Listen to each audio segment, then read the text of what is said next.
ठीक है, और शेयर स्क्रीन।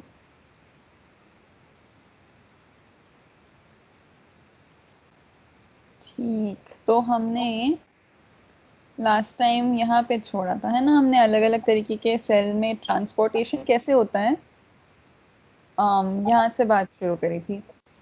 तो आई थिंक हम तीन ही लोग हैं अभी, तो आप दोनों भी अपने माइक ऑन ही छोड़ सकते हैं। तो हाँ थोड़ा सांस की आवाज और थोड़ा हाँ हाँ की आवाज आएगी तो मेरे को पता चलता रहता है। हाँ हाँ, ठीक है।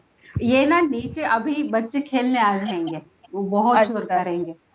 ठीक है, तब हाँ फिर ऑफ कर सकते हैं। मैं- हाँ ठीक है, मैं बीच बीच में ना ऑन करके हूँ करती रहूंगी। नहीं, वैसे कोई मतलब ठीक ऐसा है। फोर्स नहीं है।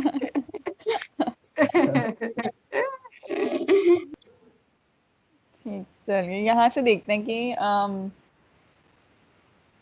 हाँ, तो हमने पहले बात करी थी कि पूरा का पूरा जो हमारा ये नेचुरल बायोलॉजिकल वर्ल्ड है, जो पूरी प्राणावस्था है, वो सेल से बनी है, इतना तो हमें पता है। लेकिन ये सेल्स किन चीज़ों से बने हैं, तो हमें पता चला कुछ विशेष तरह के अणु होते हैं, जिनसे मिलके ये सारे हमारी पूरी प्राणावस्था बनी रहती है।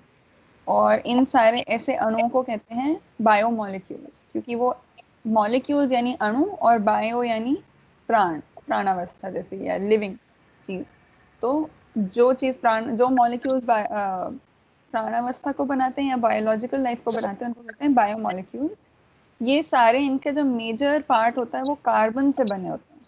तो इन सारों में हम देखेंगे, हमने देखा बहुत सारे कार्बन इनका मेन स्ट्रक्चर बनाते हैं, और कार्बन से जुड़ी और चीजें होती हैं। तो हाइड्रोजन जुड़ा होता है, ऑक्सीजन, नाइट्रोजन, और चीजें जुड़ी रहती है, बट मेन उनका कंपोनेंट कार्बन होता है। तो इसलिए उन्हें ऑर्गेनिक मॉलिक्यूल्स भी कहा जाता है, जितने मतलब पूरी केमिस्ट्री की एक ब्रांच है जो कि केवल कार्बन के मॉलिक्यूल्स को स्टडी करती है, जिनको ऑर्गेनिक मॉलिक्यूल्स कहते हैं। अगर कार्बन से कुछ बना हुआ मॉलिक्यूल है तो वो ऑर्गेनिक कहा जाता है, क्योंकि अधिकतर वो ऑर्गेनिक चीजों में, यानी अगेन प्राणावस्था वाली चीजों में ही पाए जाते हैं। तो कार्बन ये मेजर चीज है, इस कारण ऐसे लंबे लंबे कॉम्प्लेक्स कॉम्प्लेक्स अणु बन पाते हैं। और इसके ऐसे कार्बन के बायोमोलिक्यूल्स के चार मेजर प्रकारों के बारे में हमने देखा था कि कार्बोहाइड्रेट्स होते हैं, जिनको शुगर भी कहते हैं, जिनसे हमें एनर्जी मिलती है। फिर प्रोटीन्स होते हैं जो कि स्ट्रक्चर बनाते हैं अलग अलग। फिर लिपिड्स होते हैं, फैट जैसी चीज़ें, जो कि आधे पोलर होते हैं आधे नॉन पोलर होते हैं, यानी आधा पार्ट उनका पानी में घुल पाता है और आधा नहीं घुलता, यानी आधे पे चार्ज थोड़ा सा रहता है और आधा न्यूट्रल रहता है, इसलिए उसे मतलब इस तरीके के लिपिड्स होते हैं। और होते हैं न्यूक्लिक एसिड्स, जैसे कि डीएनए, आरएनए, जो कि हमारा प्राण सूत्र बनाते हैं। तो इन चार प्रकार के अणुओं से पूरी की पूरी बायोलॉजिकल लाइफ बनी है। और थोड़ा हमने देखा कि वो कैसे, जो बड़े बड़े, बहुत बड़े बड़े अणु हैं, वो एक्चुअली बहुत सारे छोटे छोटे घटकों को जोड़ जोड़ के बने रहते हैं।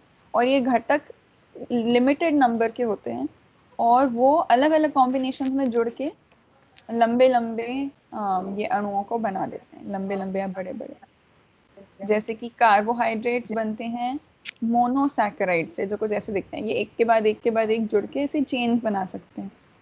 जो हमारे अलग अलग शुगर हैं वो कार्बोहाइड्रेट्स ही होते हैं। जैसे जो हम स्टार्च खाते हैं, जो ग्लूकोज, या दूध में जो शुगर होता है लैक्टोज, या फ्रूट्स में जो होता है फ्रुक्टोज, वो इसी मोनोसैकेराइड घटक के बहुत सारे पार्ट्स अलग अलग रूप में अरेंज होके बनता है।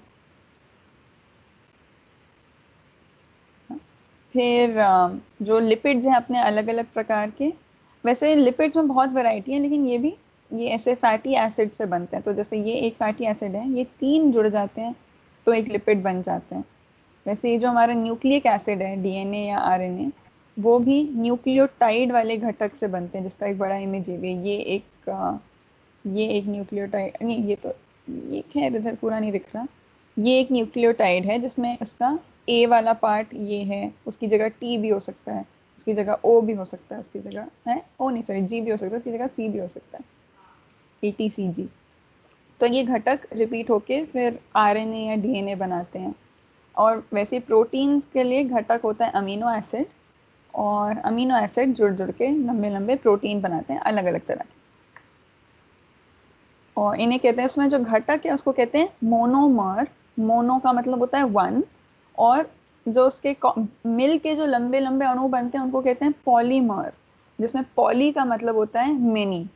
कहीं पे भी पॉली हम शब्द सुनेंगे तो मतलब उसका मतलब यही हो गया कि बहुत सारे। जैसे मैथ्स में एक शब्द होता था पॉलीगन, तो शुरू में हम लोग ट्रायंगल, स्क्वायर, रेक्टेंगल पढ़ते हैं, फिर उसके ज़्यादा 4 साइड से ज़्यादा वालों को जब के शेप्स को जब पढ़ने लगते हैं तो उन्हें कहते हैं पॉलीगन। बहुत सारे साइड्स वाले शेप, ये बहुत सारे एंगल्स वाले। पॉली का मतलब होता है बहुत ज़्यादा, मोनो का मतलब होता है एक। तो ये एक घटक और ये बहुत सारे घटक मिलके बने हैं।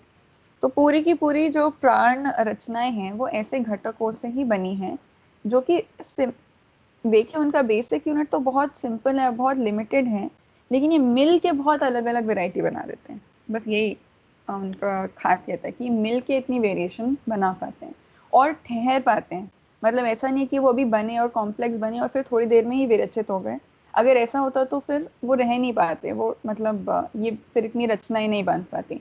ये इनकी खासियत ये है कि इतने लंबे लंबे बन के वैसे टिक पाते हैं, इसीलिए ये खास है। बाकी की प्राण अवस्था की दुनिया से पहले ऐसा कुछ था नहीं जो इतना लंबा सहवास इतने कॉम्प्लेक्स तरीके से कर सके।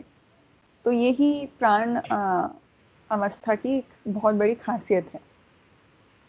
फिर हम थोड़ा प्रोटीन्स को देख रहे थे कि प्रोटीन का एक घटक इस फॉर्म में होता है जिसमें 2 कार्बन होते हैं। जो दूसरा कार्बन है उसमें एक कार्बोक्साइल ग्रुप जुड़ा होता है जो कि ऐसा दिखता है, ऊपर O साइड में OH।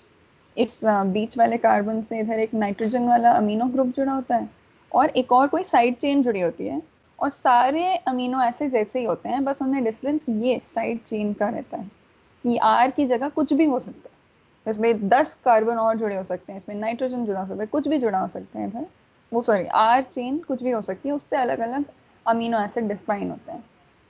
तो और ऐसे अमीनो एसिड्स एक दूसरे से जुड़ते हैं, ये OH वाले साइड से इधर और यहाँ का एक H साइड से इधर। तो एक अमीनो एसिड का OH और दूसरा अमीनो एसिड का H मिलके पानी बन जाते हैं। जब रिएक्ट करते हैं तो पानी अलग हो जाता है और ये दोनों एक दूसरे के साथ जुड़ जाते हैं, और ऐसे जुड़ जुड़ के लंबी सी चेनें बना देते हैं। ये चेन फिर ट्विस्ट होके एक secondary helix kind of structure बना देती हैं, जैसे ट्विस्टेड कोई रोप होती है उसकी तरह। फिर ये ट्विस्टेड जो रोप है वो अपना एक अलग अलग शेप बना सकते हैं उस रोप से मिलके, जैसे वो अलग अलग शेप में घूम जाती है।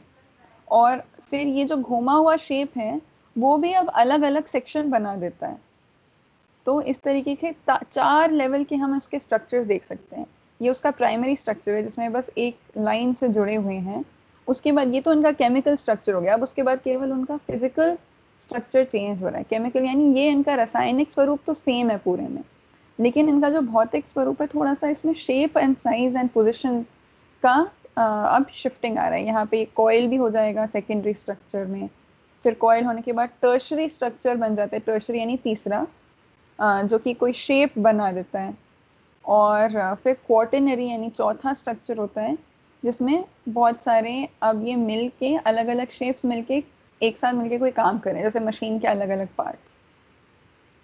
तो ऐसे इस तरीके से प्रोटीन ऑर्गेनाइज होके अलग अलग चीज़ें बनाता है। एक तरीके से अलग अलग मशीनें ही बना रहा होता है वो, जो कि हमने फिर आगे भी एक इमेज में देखा था और थोड़ा और आगे हम वीडियो में भी देखेंगे।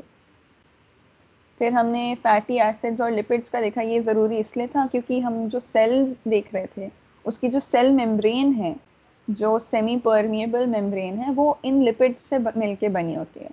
तो वो कैसे बनी होती है उसको, उसके यानी उसके अणु किस चीज़ के हैं, कैसे हैं, वो देखने के लिए हमने ये देखा कि ये एक्चुअली जो फैटी एसिड, एक फैटी एसिड का इमेज ये है जिसमें देखें कितने सारे कार्बन है, 1 2 3 4 5 6 7 8 9 10 11 12 13 14 15 16 17 18 कार्बन एक दूसरे से एक श्रृंखला में जुड़े हुए हैं, और इनके जितने खाली इलेक्ट्रॉन्स हैं उन पे हाइड्रोजन जुड़ा हुआ है।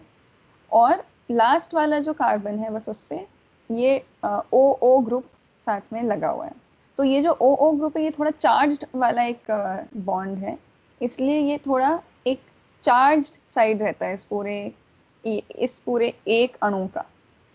लेकिन जो ये पूरा अणु का ये जो पूरा चेन वाला ब्लू में जो दिखाया हुआ है वो वाला पार्ट है, जिसको कहते हैं कार्बन चेन जो है ये, वो न्यूट्रल है, इसमें कोई चार्ज नहीं है, क्योंकि ये सारे के सारे इलेक्ट्रॉन बराबरी से शेयर हुए हुए हैं, बराबरी से बटे हुए हैं। यहाँ पे क्योंकि ऑक्सीजन जो है काफी पावरफुल चीज है, वो अपनी तरफ इलेक्ट्रॉन थोड़ा ज्यादा खींच लेता है, तो यहाँ पे नेगेटिव चार्ज थोड़ा ज्यादा बढ़ जाता है इस साइड पे। तो ये थोड़ा सा इस पे चार्ज बना रहता है, तो फिर वो चार्ज चीजों और चार्ज चीजों से मिलेगा तो उनसे कहीं, क्योंकि यहाँ पे नेगेटिव चार्ज है तो वो पॉजिटिव चार्ज की तरफ अट्रैक्ट होगा। तो पानी जो हमारा है वो ऐसी ही एक चार्ज्ड तरल पदार्थ है जिसमें जो हाइड्रोजन और हाइड्रोजन दो और एक ऑक्सीजन जुड़े रहते हैं। लेकिन एक मिनट में ड्रॉ करके दिखाती हूँ। तो ओहो,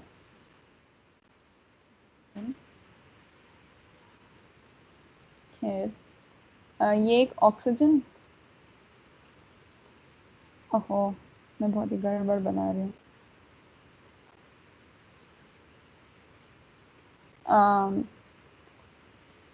एक्चुअली वो एक OH और एक O एक साथ जुड़े रहते हैं, सॉरी और एक H।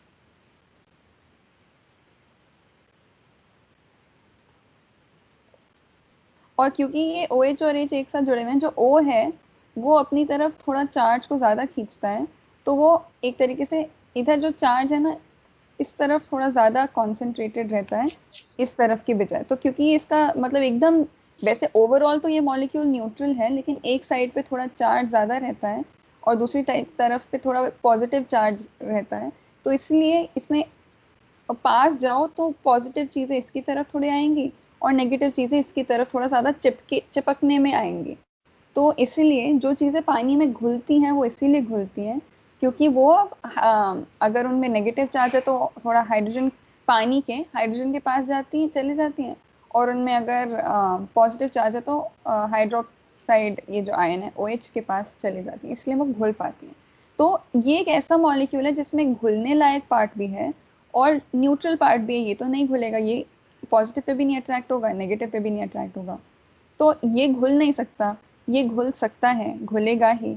तो ये अपने आप को और ये खैर ये अकेला नहीं होता, ये तो कंबाइन करके एक लिपिड बना दिया है जिसमें से दो दो पूंछ हैं, मतलब दो ऐसे जुड़ गए हैं, दो कार्बन चेन जुड़े हुए हैं इधर ऊपर इस आयोनिक वाले थोड़े से पोलर वाले रीजन से, यहाँ इस वाले पार्ट से ये लोग जुड़े हुए हैं जो कि इधर दिख रहा है, ये उनका पोलर एरिया है और ये इनका non polar non charged neutral वाला एरिया है।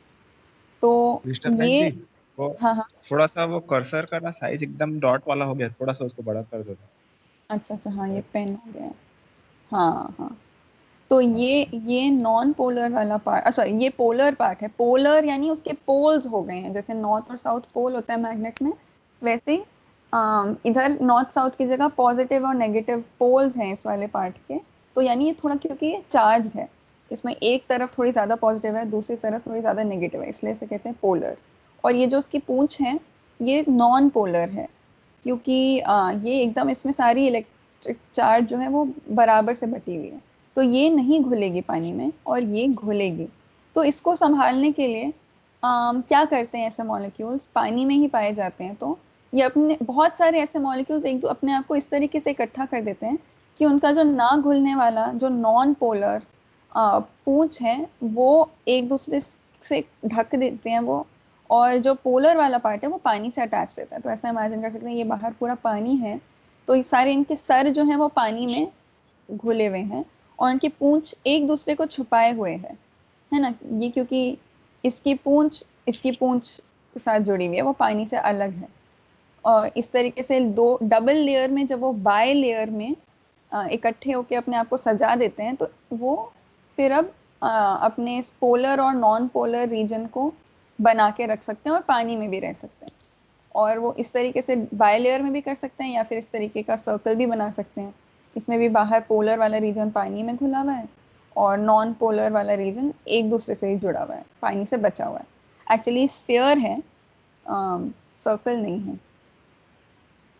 तो ये है हमारा लिपिड्स कैसे अपने आप को ऑटोमेटिक, मतलब ये तो इसमें कोई एनर्जी नहीं लगेगी, इस तरीके से अरेंज होना उनके लिए बहुत सहज है।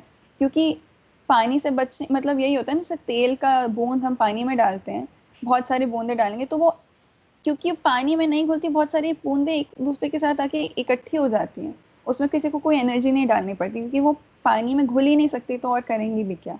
तो इस तरीके से लिपिड्स में भी होता है, वो ये बहुत ऑटोमेटिकली सहज रूप में अपने आप को अरेंज कर देते हैं।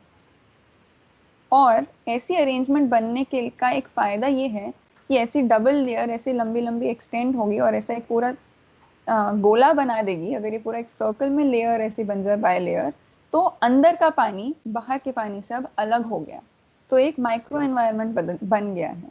यानी अब इसके अंदर इस पूरी लेयर के, अगर हम इस लेयर को एक्सटेंड करें, अगर ऐसी ही लेयर ऐसे सर्कल बना दे,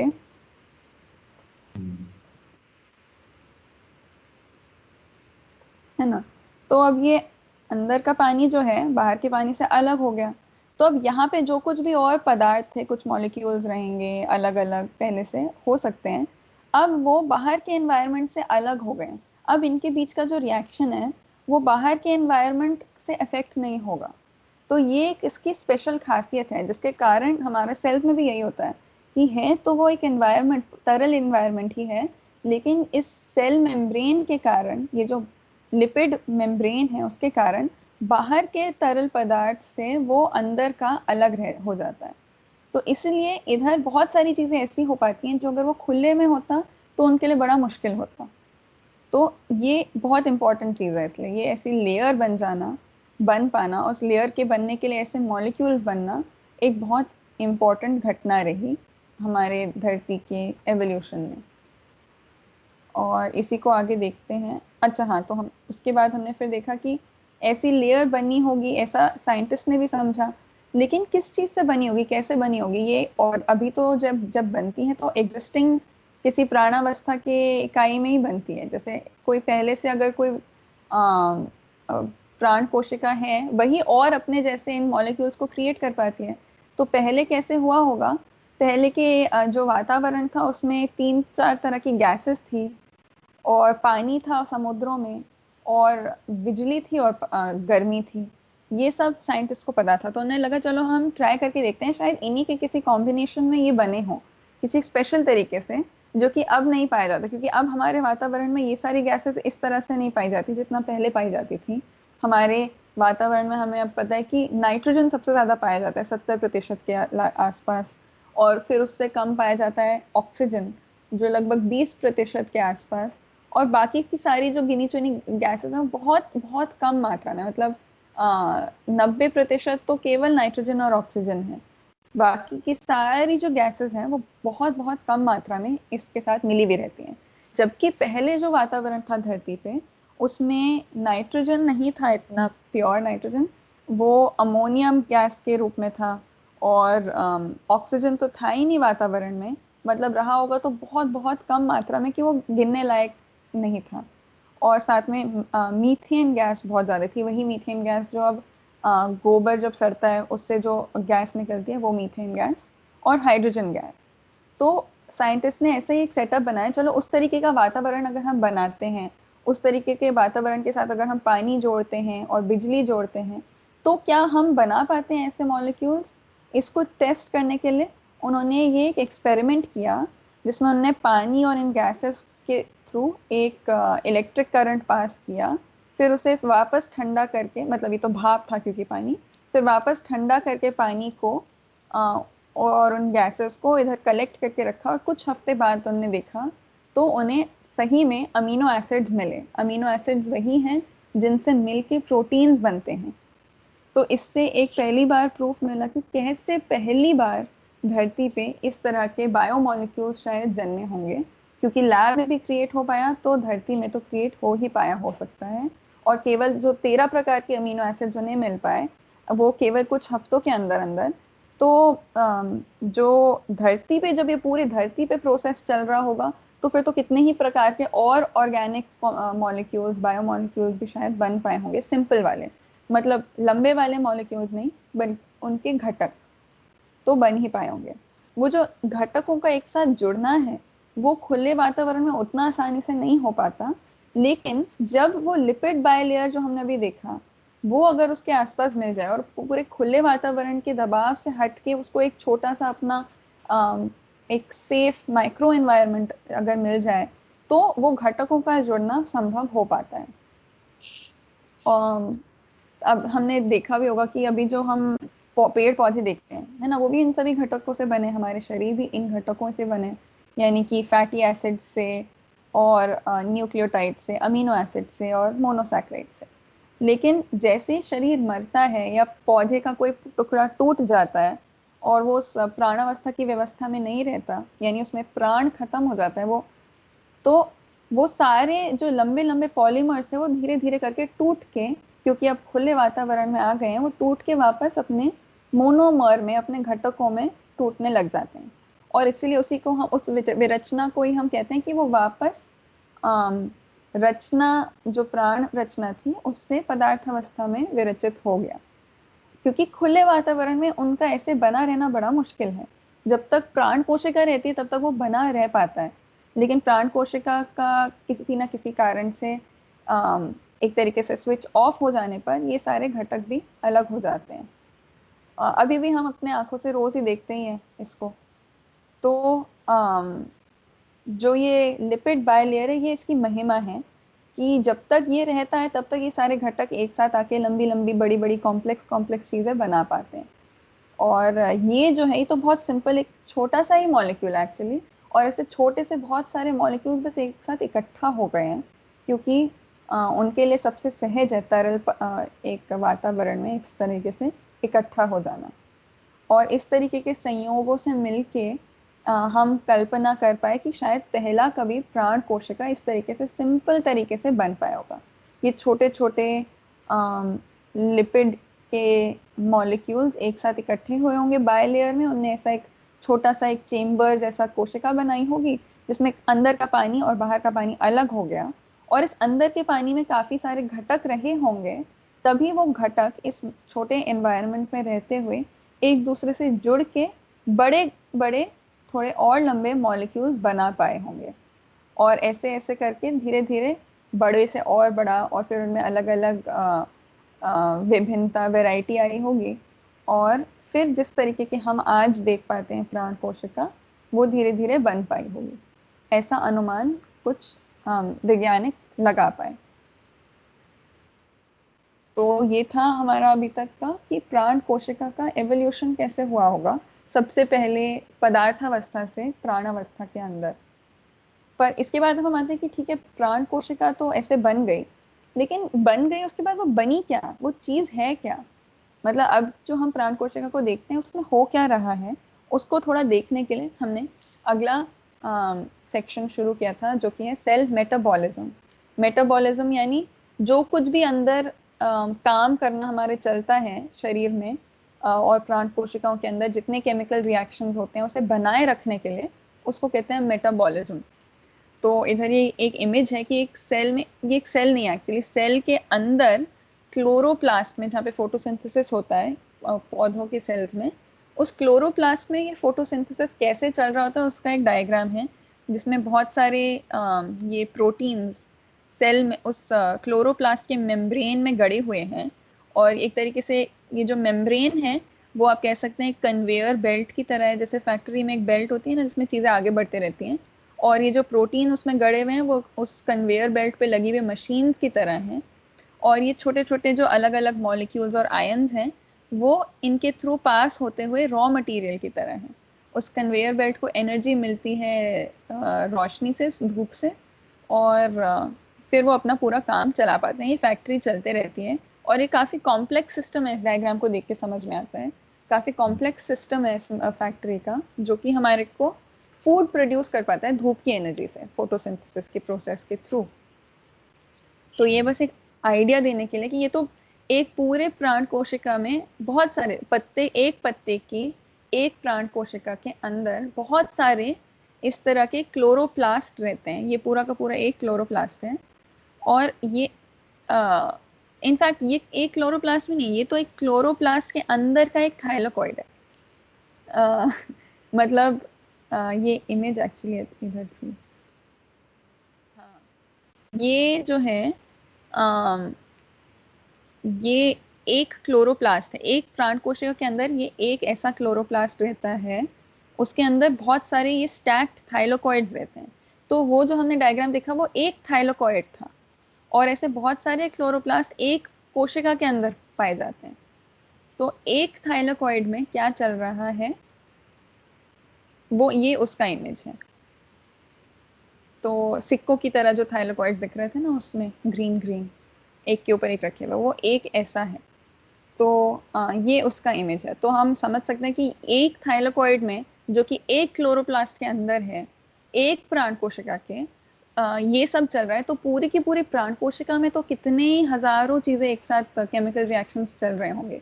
मतलब समझ सकते हैं कितनी बड़ी फैक्ट्री है वो, जो इतने सारे काम एक साथ करती रहती है। और ये सारे काम करने के लिए एक तरीके का बहुत स्पेसिफिक नियंत्रण चाहिए, क्योंकि हम देख रहे हैं जैसे किसी भी फैक्ट्री में अगर पहली वाली मशीन का काम हुआ नहीं है और दूसरी वाली मशीन काम करने लग जाए तो ये चल नहीं पाएगा।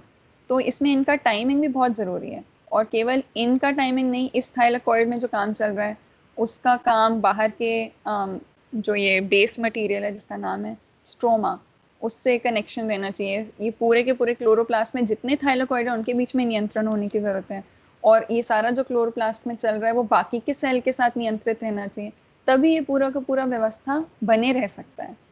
तो इससे थोड़ा हमारे को एक आइडिया मिलता है कि ये जो सेल का मेटाबॉलिज्म है, यानी कोशिका काम कैसे करती है, ये एक्चुअली एक बहुत सुंदर नियंत्रित व्यवस्था है। और ये व्यवस्था की झलक को हम एक तरीके से लेने अभी जा रहे हैं। तो यहाँ पे एक आयन चैनल और ट्रांसपोर्टर का इमेज भी दिखाया है, जिसके बारे में हमने शुरू बात करी थी कि सबसे सिंपल काम जो होता है एक फैक्ट्री में वो होता है जो अलग अलग मेम्ब्रेन है। एक सेल मेम्ब्रेन, जो एक सेल है कोशिका है, उसमें केवल सेल के बाहर का मेम्ब्रेन नहीं है, उसके अंदर बहुत सारे अलग अलग पार्ट्स हैं जो कि अलग अलग मेम्ब्रेन से ढके हुए हैं। तो जो कोशिका है वो एक सेल मेम्ब्रेन से ढकी हुई है, उसके अंदर का न्यूक्लियस का अपना मेम्ब्रेन है, उसके अंदर माइटोकॉन्ड्रिया जो तैर रही है उसका अपना मेम्ब्रेन है। इनफैक्ट माइटोकॉन्ड्रिया के दो मेम्ब्रेन हैं। और जो क्लोरोप्लास्ट है उसका अपना मेम्ब्रेन है। बेसिकली वो मेम्ब्रेन्स ये सारे क्या करते हैं, वो अलग अलग छोटे छोटे खाने बना देते हैं, जिनका अपना एक छोटा छोटा माइक्रो एनवायरनमेंट होता है जिसमें ये अलग अलग काम कर सकें। तो एक तरीके से अलग अलग कक्ष हैं पूरे एक बड़ी व्यवस्था के।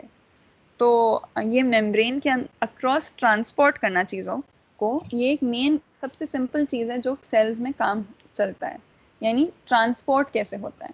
तो उसको हमने देखा था, यहाँ पे दिखा रहे हैं कि क्लोरीन अंदर जा रहा है, पोटेशियम बाहर आ रहा है, और कुछ मैग्नीशियम एंड कैल्शियम के भी आयन्स जो हैं वो लाइन में लगे हुए हैं अंदर बाहर जाने के लिए, क्योंकि इनका भी कोई रोल है इस मशीन में। तो ये सब होता कैसे है वो हमने देखा था कि 3 तरह से ये मेम्ब्रेन के अक्रॉस ट्रांसपोर्ट चलता रहता है हमारी कोशिकाओं में।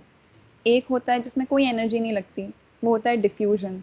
यानी अगर बाहर की तरफ कोई चीज़ की मात्रा ज़्यादा है और अंदर कम है तो वो अपने आप ही, हमारे मतलब पूरे नेचर में यही सिस्टम है कि ऐसे होने पे अपने आप ही ये चीज़ें हाई कॉन्सेंट्रेशन से लो कॉन्सेंट्रेशन की तरफ बहती हैं, कोई एनर्जी नहीं लगती। लेकिन कई बार सिर्फ इस डायरेक्शन में फ्लो की ज़रूरत नहीं होती, क्योंकि ये तो ऐसा होगा बराबर में आके फिर रुक जाएगा, ख़त्म। लेकिन ये मशीन को रन करने के लिए कई बार उल्टी चीज़ों की भी ज़रूरत होती है कि ये इधर आए तो उन्हें वापस ऊपर भेजना, या इधर से इनका फ्लो रोकना, इन सब की ज़रूरत होती है। तो इस तरीके के मूवमेंट को कंट्रोल करने के लिए दो और तरीके के ट्रांसपोर्ट होते हैं। दो और तरीके के ट्रांसपोर्ट होते हैं। एक होता है जिसमें एनर्जी लगती है, यानी जब ऐसा कॉन्सेंट्रेशन का डिफरेंस नहीं है तभी भी चीज़ों को मूव कराने के लिए एनर्जी लगने को कहते हैं एक्टिव ट्रांसपोर्ट। एक्टिव यानी एनर्जी लग रहा है। तो एक वो तरीके, उस तरीके का होता है। और दूसरा होता है फैसिलिटेटेड डिफ्यूजन। इसमें एनर्जी तो नहीं लग रही है इसलिए वो एक्टिव नहीं है, इसलिए उसे डिफ्यूजन ही कह रहे हैं अभी भी। लेकिन उसमें एक तरीके से इफ एंड बट कंडीशन लग जाता है यानी उसमें 2 मशीन ऐसे लग गए हैं हमारे, मशीन यानी कि प्रोटीन से बने हुए रहते हैं ये, मेम्ब्रेन में ऐसे 2 मशीन लग गए हैं जिसमें कि जो कि एक दूसरे के साथ काम करते हैं, इनका कोई कनेक्शन है कि अगर ये मशीन का कुछ कंडीशन पूरा होता है तभी ये मशीन अपना दरवाज़ा खोलती है। तो जैसे हमने लास्ट टाइम भी डिस्कस किया था कि फॉर एग्जांपल एक रूल हो सकता है कि अगर बाहर सोडियम की मात्रा एक लेवल से ज़्यादा होगी तभी ये इस मशीन का दरवाज़ा खुलेगा और तभी वो आ पाएंगे, उसके पहले इनका कॉन्सेंट्रेशन अलग होते हुए भी वो नहीं आ पाएगा, बस एक मात्रा से ऊपर होने के बाद ये अलाउ करेगा इसका ट्रांसपोर्ट, और यहाँ पे सोडियम बढ़ेगा तो वो इधर जाके एक चाबी की तरह काम करेगा, तो वो इसे खोलेगा। तो ये अब पोटेशियम को अलाउ कर रहे हैं आने को, तो अब ये इसके थ्रू अब पोटेशियम आ पाएगा। ये एक तरीके का एक कंडीशन हो सकता है। ऐसे बहुत सारे तरीके के रूल्स के गेटवेज बने हुए हैं। तो ये एक तरीके से ताला चाबी का तरीका है, और ये एक तरीके से फुल मतलब एकदम एनर्जी लगा के जैसे हम दरवाजे को धक्का देके खोलते हैं उस तरीके का ट्रांसपोर्ट का तरीका है। और ये है कि दरवाज़ा है ही नहीं, रास्ता खुला है, ये बस आ जा सकते हैं अपने आप से। तो इस तरीके से इन 3 मेन तरीक़ों से हमारे कोशिकाओं में ट्रांसपोर्ट चलता है चीज़ों का इधर से उधर, और ये ज़रूरी हो जाता है आगे की चीज़ें समझने के लिए। वो हम और भी देखेंगे आगे।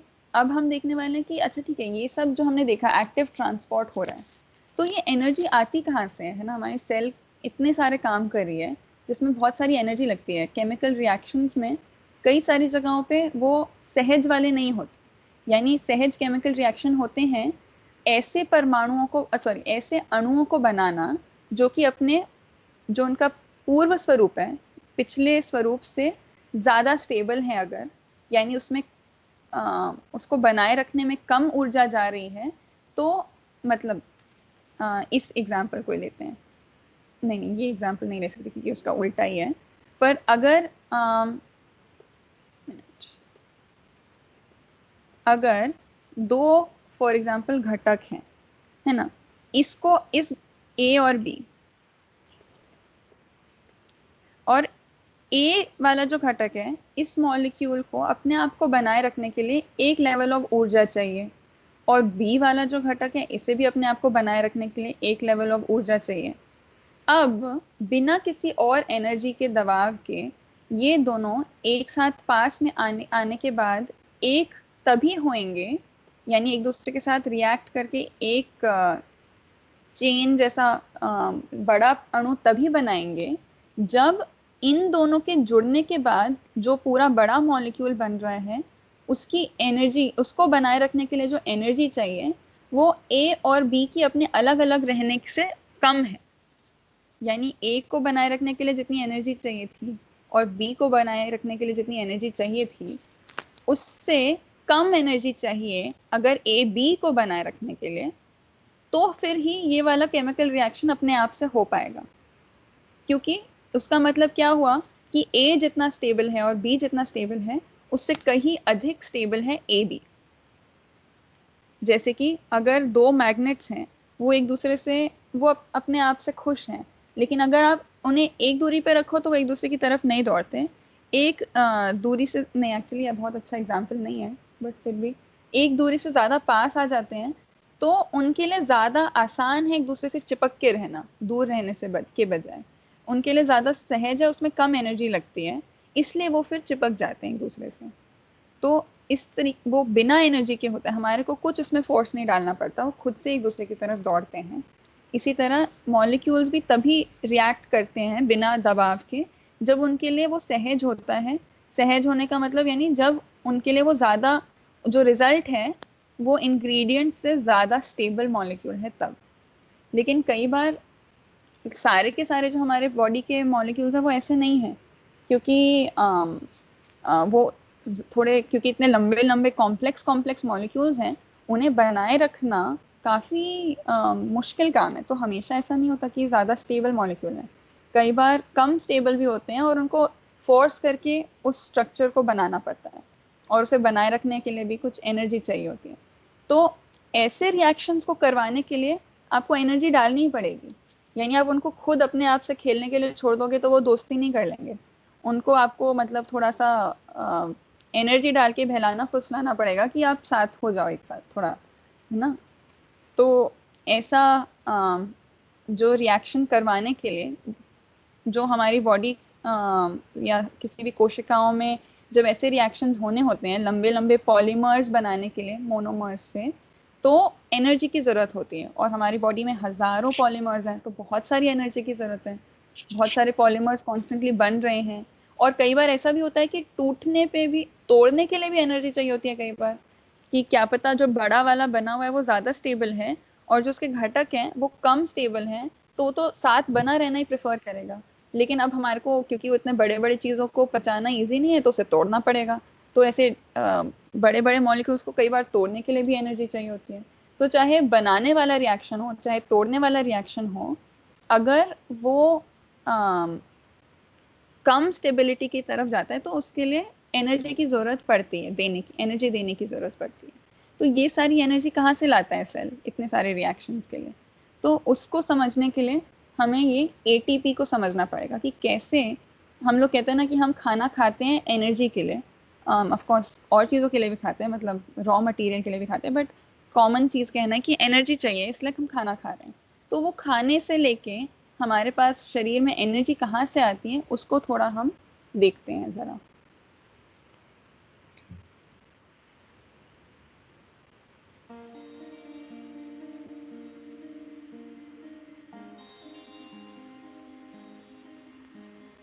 Our body is made up of trillions of cells. They all require energy to function. This energy is created within our cells, in the mitochondria. Here, food is converted into chemical energy called ATP. ATP is released by the mitochondria so cells can use it. Mitochondria consist of two membranes, an outer membrane, separating it from the cytosol, and an inner membrane, surrounding the so-called matrix. The area between these membranes is called the intermembrane space. ATP is generated at the inner membrane of mitochondria by an efficient mechanism called oxidative phosphorylation, involving several membrane protein complexes. Nutrients provide high-energy electrons in the form of NADH, which are used by the protein complexes to pump protons from the matrix to the intermembrane space. This continuous pumping creates a proton gradient, where the positively charged protons are attracted to the more negative matrix. When the protons re-enter the matrix through the ATP synthase protein complex, they catalyze the production of ATP.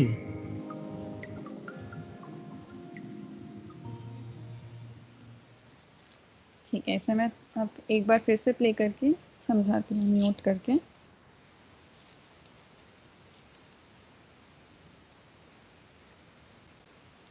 तो शुरू हम करते हैं video को एक cell की image से, यानी ये एक सेल को एक चित्रित करें एक रूप में जिसमें ये सेल मेम्ब्रेन हमें दिख रही है, न्यूक्लियस दिख रहे हैं और माइटोकॉन्ड्रिया एक तरीके का एक सेल का एक ऑर्गेनेल कहते हैं छोटा सा, वो कई सारे तैरते हुए दिख रहे हैं। इसको कहते हैं एक माइटोकॉन्ड्रियन होता है और ऐसे बहुत सारे होते हैं सेल में, इसलिए उन्हें कहते हैं माइटोकॉन्ड्रिया। तो ऐसा एक माइटोकॉन्ड्रियन जो है वो बाहर से थोड़ा ऐसा दिखता है, एक कैप्सूल की तरह। और ये जो है ये एटीपी को, बहुत सारे एटीपी के मॉलिक्यूल्स को बना बना के बाहर सेल में, सेल के साइटोप्लाज्म में डालते रहता है। एटीपी एक तरीके का एक छोटा मॉलिक्यूल है, उसे कहते हैं हमारे सेल का एक एनर्जी करेंसी। जैसे हम अपने देश में कुछ भी चीज़ों को इकोनॉमिक एक्सचेंज करने के लिए कोई करेंसी यूज़ करते हैं, एक मुद्रा यूज़ करते हैं, जिसकी अपनी खुद में ऐसा उस कॉइन या उस नोट की कोई वैल्यू नहीं है, लेकिन हम उसे यूज़ करते हैं एनर्जी के लिए, सॉरी एक्सचेंज के लिए, कोई वैल्यू के लिए। उसी तरीके से एटीपी जो मॉलिक्यूल है ये एक करेंसी प्रोड्यूस कर रहा है सेल, जो कि अलग अलग जगह जाके एनर्जी प्रदान कर सकती है। तो वो कैसे करती है उसको भी देखेंगे, पर पहले हम देख रहे हैं कि ये माइटोकॉन्ड्रिया ये करता कैसे। तो ये बहुत सारे एटीपी मॉलिक्यूल्स अपने अंदर बना के बाहर साइटोप्लाज्म में डाल रहे हैं। ये इधर दिख रहा है, ये रेड कलर की एटीपी मॉलिक्यूल्स माइटोकॉन्ड्रिया से निकलते रहते हैं और सेल के अलग अलग पार्ट में पहुंचते हैं उनके यूज़ के लिए। माइटोकॉन्ड्रिया को खोल के देखें तो दिखता है कि उसका एक बाहर का अपना अलग मेम्ब्रेन है जो कि उसे साइटोप्लाज्म से अलग करता है, और एक अंदर का मेम्ब्रेन है जो कि उसे अंदर के जो मैट्रिक्स है, मैट्रिक्स यानी अंदर का एक तरीके से तरल एरिया जो भरा हुआ सामान है, उसका अंदर के तरल एरिया को बांध के रखता है एक तरीके से। तो ये इनर मेम्ब्रेन है और एक आउटर मेम्ब्रेन है, और इस इनर और आउटर मेम्ब्रेन के बीच एक रीजन है जिसको कहते हैं इंटर मेम्ब्रेन स्पेस। तो आउटर मेम्ब्रेन और इनर मेम्ब्रेन के बीच में ये जो एरिया है ये है इंटर मेम्ब्रेन, यानी दो मेम्ब्रेन के बीच का स्पेस, और बाकी ये जो अंदर की एरिया ये पूरा मैट्रिक्स है।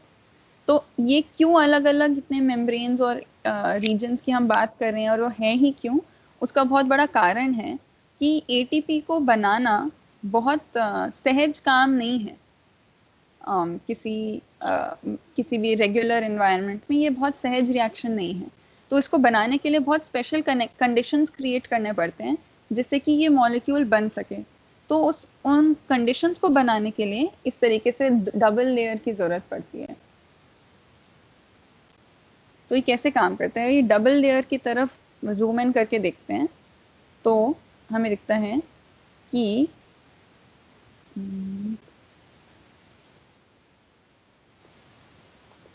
हाँ, तो हमें दिख रहा है कि ये है सेल माइटोकॉन्ड्रिया के बाहर की स्पेस जहाँ पे पूरा साइटोप्लाज्म है। ये साइटोप्लाज्म बाहर का, ये आउटर मेम्ब्रेन को देख रहे हैं, ये इंटर मेम्ब्रेन की स्पेस को देख रहे हैं, और ये इनर मेम्ब्रेन है, और फिर ये है माइटोकॉन्ड्रिया का मैट्रिक्स। अब हम इनर मेम्ब्रेन पे देखेंगे तो बहुत सारी मशीन्स लगी हुई हैं। इनका कोई काम है, इनका काम है कि ये मशीन्स जो हैं ये सिंपल वाले सहज रिएक्शंस को करते हैं। सहज यानी जिसमें बहुत कोई एनर्जी की ज़रूरत नहीं पड़ती, ये रिएक्शंस नेचुरली खुद से हो जाते हैं, ऑटोमेटिकली हो जाते हैं। और ये ऐसे रिएक्शंस को करवाते हैं ताकि, अभी हम देखेंगे, ताकि ये इंटर मेम्ब्रेन वाला जो स्पेशल एक एरिया है, इधर इलेक्ट्रॉन्स इकट्ठे हो जाएं, यानी ये एक तरीके का ट्रांसपोर्ट कर रहे हैं, है ना। ये जो था कौन सा ट्रांसपोर्ट था, हमने 3 तरीके के ट्रांसपोर्ट पढ़े थे, एक था रेगुलर डिफ्यूजन, दूसरा था फैसिलिटेटेड डिफ्यूजन, और तीसरा था एक्टिव ट्रांसपोर्ट। तो रेगुलर डिफ्यूजन तो नहीं है ये, क्योंकि इसमें खुद से नहीं जा रही हैं चीज़ें, और एक्टिव ट्रांसपोर्ट भी नहीं है क्योंकि इसमें कोई एनर्जी नहीं लग रही है, ये सहज रूप से हो रहा है। ये है फैसिलिटेटेड डिफ्यूजन। तो ये एक फैसिलिटेटेड डिफ्यूजन करा रहे हैं इधर एक अलग तरीके का वातावरण क्रिएट करने के लिए, और इस स्पेशल वातावरण की ज़रूरत है एटीपी को बनाने के लिए, एटीपी मॉलिक्यूल को बनाने के लिए। तो धीरे धीरे करके ये पंप कर रहे हैं इलेक्ट्रॉन्स को इस रीजन में, जबकि इस रीजन में नेचुरली सहज रूप से इलेक्ट्रॉन्स खुद से नहीं जाते, क्योंकि ये ज़्यादा नेगेटिव हो रहा है और ये ज़्यादा पॉजिटिव हो रहा है। अब एक ग्रेडियंट बन रहा है इनके बीच में, तो ये नेचुरली नहीं होता। बट इस ग्रेडियंट की ज़रूरत है इस फाइनल मशीन को शुरू करने के लिए। ये मशीन है जो कि अंदर के जो मैट्रिक्स में एटीपी के जो घटक हैं उसको लेके एटीपी को बना पाएगा। उसके लिए इस मशीन को ये इलेक्ट्रॉन्स की ज़रूरत है ताकि वो चल सके। तो ये इधर ग्रेडियंट इकट्ठा होने के कारण ये मशीन ऑन होगी, ये मशीन ऑन होगी तो अब ये एटीपी को अब उसके घटकों से बना पाएगी। फिर ये एटीपी जब बन जाएगा तो ये माइटोकॉन्ड्रिया के बाहर जा पाएगा। तो हम देख रहे हैं यहाँ पे एटीपी निकल के बन रहे हैं, और इसमें बहुत सारे और रिएक्शंस इधर चल रहे हैं जो हमें अभी जाने की जिसकी ज़रूरत नहीं है। तो इस तरीके से एटीपी बनता है एक माइक्रो एनवायरनमेंट में, छोटे छोटे एरिया में कंडीशंस को मैनिपुलेट करके, सहज रिएक्शंस को बिल्ड करके ये असहज रिएक्शन को करवा पाने के मेथड से ये असहज मॉलिक्यूल बनता है।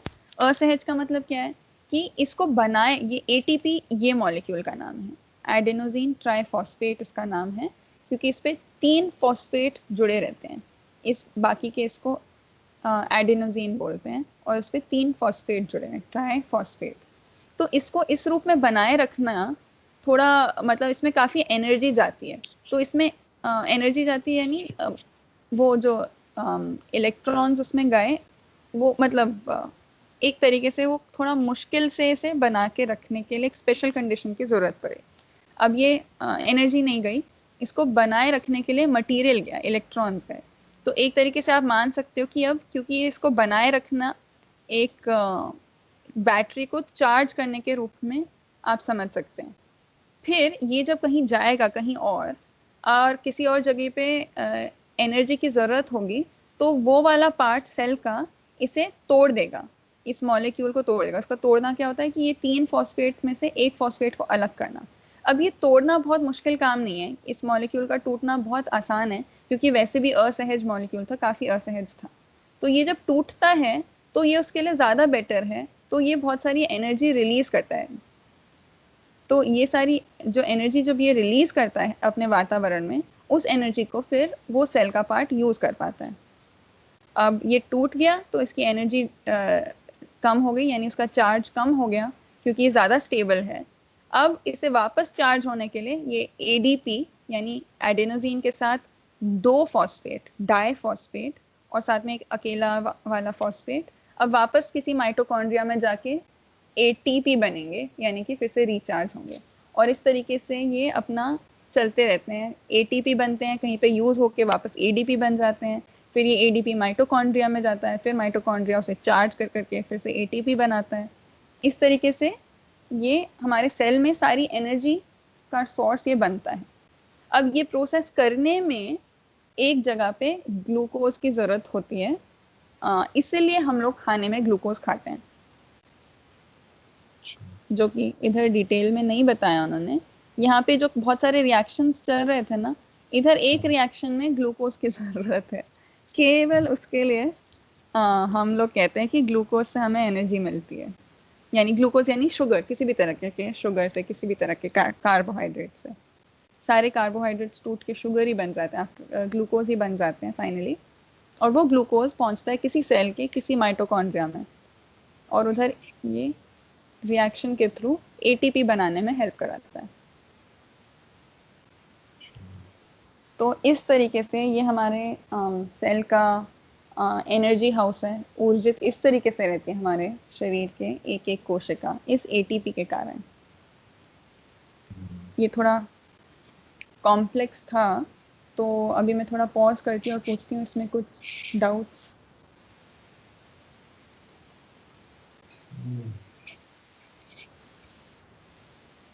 तो इसको ना जैसे समझने की कोशिश कर रहे हैं तरह से, क्योंकि ये नया वाला आया फिर से टॉपिक, तो ये समझ में आ रहा है कि एनर्जी कैसे मिलती है सेल्स को, वो चीज़ को समझ रहे हैं।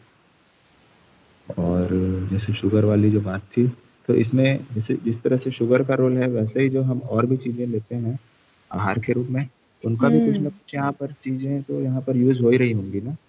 बिल्कुल, इस प्रक्रिया में खैर सारी चीज़ें इन्वॉल्व है, क्योंकि जैसे हम देख सकते हैं ये जो मेम्ब्रेन है वो उसी से बनी होंगी, लिपिड से यानी फैट से, जैसे हम घी भी खाते हैं। तो हर एक कोशिका की हर एक मेम्ब्रेन उस फैट से ही बनी होती है। और फिर देखिए तो ये जितने मशीन्स हैं ये प्रोटीन से बने हुए हैं, है ना।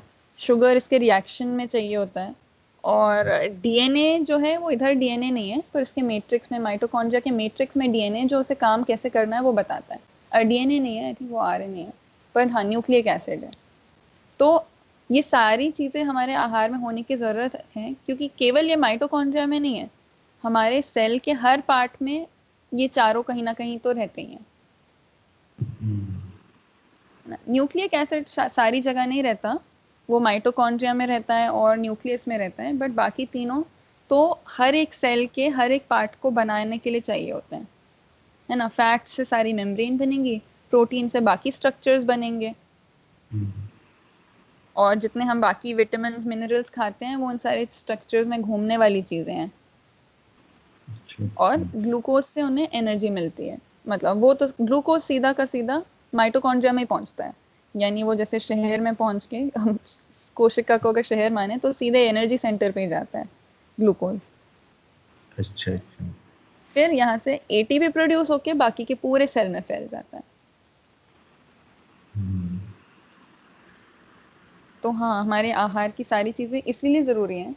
प्रोटीन नहीं होंगे तो ये सारे खत्म हो जाएंगे, क्योंकि ये केवल बने नहीं रहते, उसके बाद हम बहुत सारी चीजों को बाहर फेंकते भी तो हैं, झड़ती भी तो हैं, मरते भी तो हैं, तो उनको रिप्लेस करने के लिए चाहिए होता है। और अगर हम ग्रो कर रहे हैं तो और बनाने के लिए चाहिए होता है। तो वो बनाएंगे किससे? तो हमें खाना पड़ता है फिर, प्रोटीन को भी, फैट को भी, कार्बोहाइड्रेट्स को भी, विटामिन्स को भी, मिनरल्स को भी।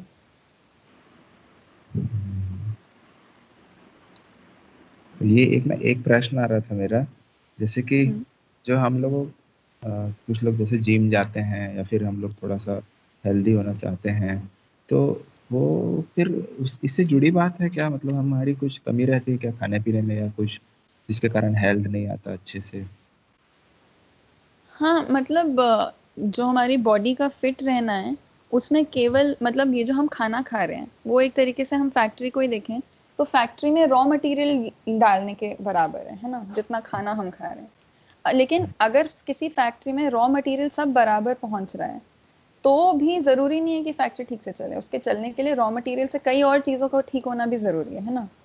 तो उसकी सारी जो मशीन है वो, उसकी मेंटेनेंस अच्छे से हो रही है कि नहीं, वो अगर मतलब मशीनें जंग खा रही हैं तो रॉ मटेरियल अब बढ़िया से बढ़िया डालते रहो और वो फैक्ट्री काम नहीं करेगी। या फिर अगर उसमें नियंत्रण नहीं है ना, मिसमैनेजमेंट चल रहा है, तो बहुत सारा वेस्ट जाएगा रॉ मटेरियल, है ना। आप अच्छे से अच्छा रॉ मटेरियल डालते रहो। तो उसी तरीके से, लेकिन अगर पूरे फैक्ट्री के अंदर की सारी चीज़ें बढ़िया चल रही हैं लेकिन रॉ मटेरियल आना बंद हो जाए या कम हो जाए या किसी ना किसी तरीके से अव्यवस्थित हो जाए रॉ मटेरियल, तो भी अंदर का बढ़िया होते हुए भी वो बढ़िया रह नहीं पाएगा, क्योंकि रॉ मटेरियल की तो ज़रूरत है ही।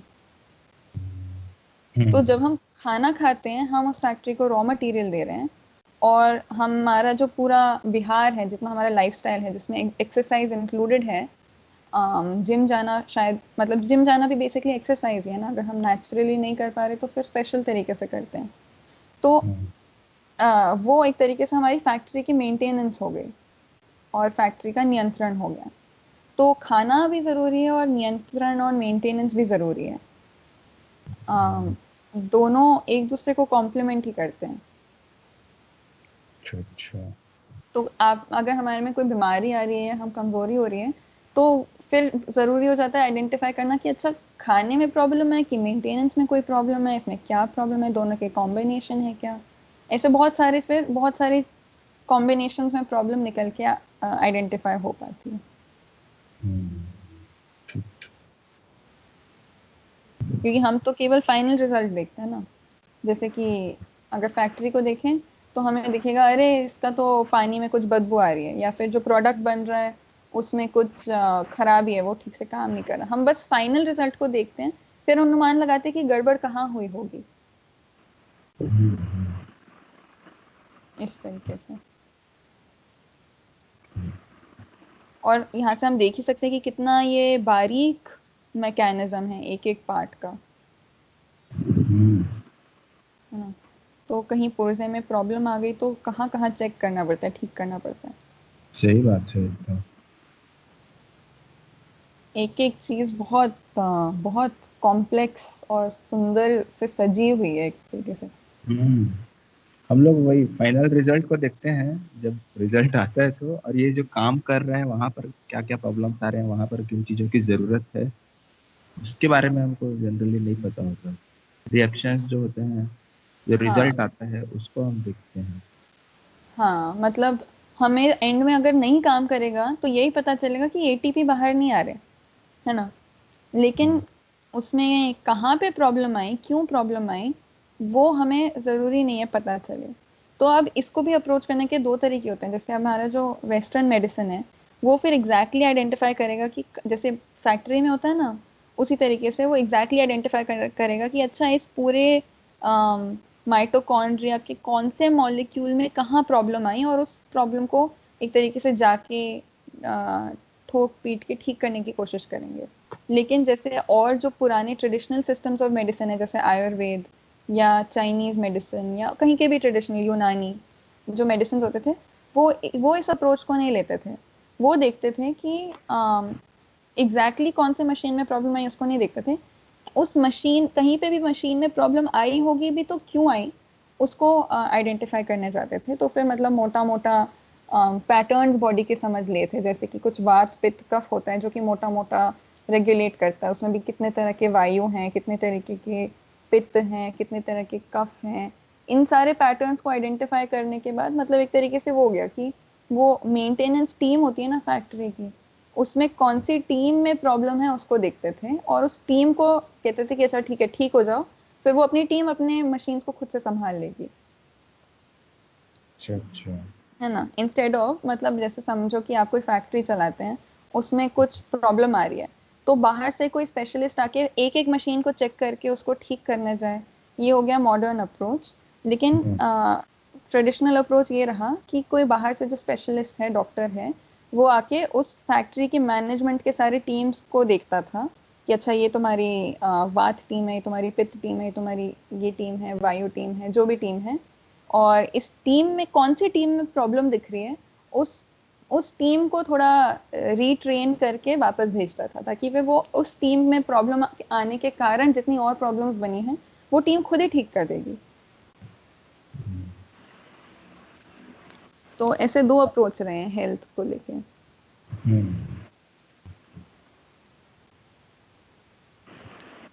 बढ़िया है ये वाला कि। और दीदी लोगों से कोई क्वेश्चन?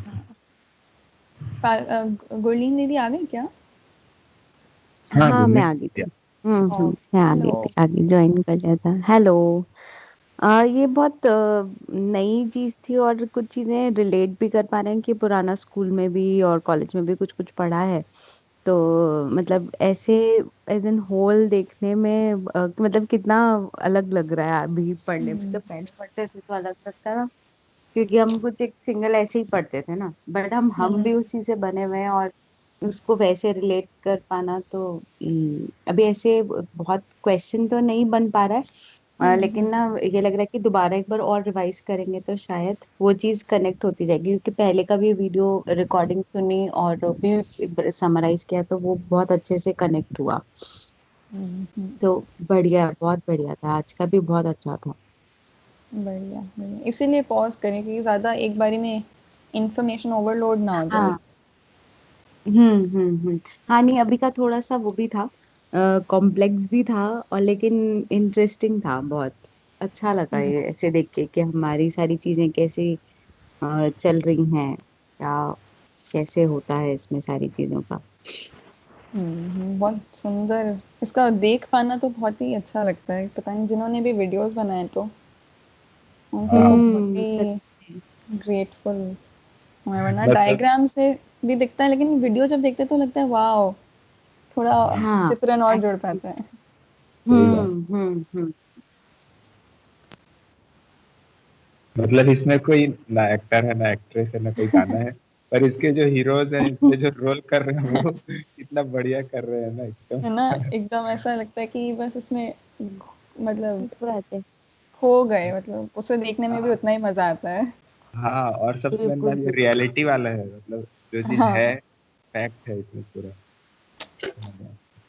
वही एक्चुअली काफी इम्पोर्टेंट पार्ट बोले आप अभी कि हम जब रियलिटी को देखने लगते हैं ना तो लगता है कि कोई एक हीरो या एक हीरोइन जैसे कोई चीज ही नहीं है कहीं। पूरा का पूरा एक्चुअली। व्यवस्था में एक साथ बहुत सारी हम्म छोटी छोटी चीजें मिल के पूरा काम करें तो पूरी व्यवस्था ही हीरो एक्चुअली। सही कोई सच बात। ऐसे में। विशेषीकरण नहीं है। हम्म।